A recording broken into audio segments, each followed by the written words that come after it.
Dans le parc national des volcans, c'est l'heure du déjeuner pour Marambo. Ce gorille de montagne de 25 ans et sa nombreuse famille sont le symbole du succès des efforts déployés par le Rwanda pour défendre une espèce encore considérée il y a peu comme en danger critique d'extinction.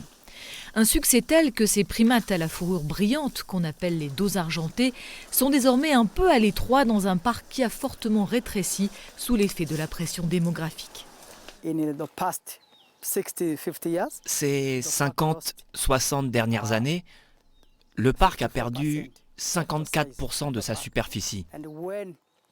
Et alors qu'un effort a été fait pour que la population des gorilles de montagne remonte jusqu'au nombre actuel, l'habitat, lui, n'a pas changé. Le massif des Virunga, à cheval sur le Rwanda, l'Ouganda et la République démocratique du Congo, ne comptait plus que 250 gorilles dans les années 80. Depuis, leur nombre a quadruplé, grâce à une sécurité renforcée pour lutter contre le braconnage, grâce aussi au tourisme généré par les dos argentés qui a fait changer le regard porté sur eux par les populations locales.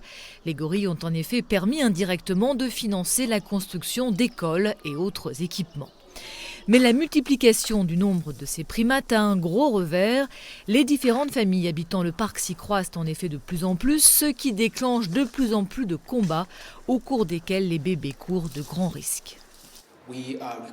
Nous avons enregistré la mort de 7 dos argentés.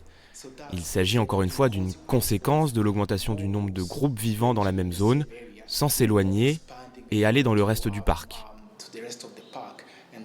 Cela entraîne plus d'interactions entre les groupes et donc plus d'infanticides. Autre conséquence, les gorilles s'aventurent aujourd'hui dans les zones habitées à la recherche de nourriture. Or, ils sont vulnérables aux maladies humaines comme la grippe, la pneumonie ou même Ebola. Le Rwanda a donc décidé d'étendre massivement son parc.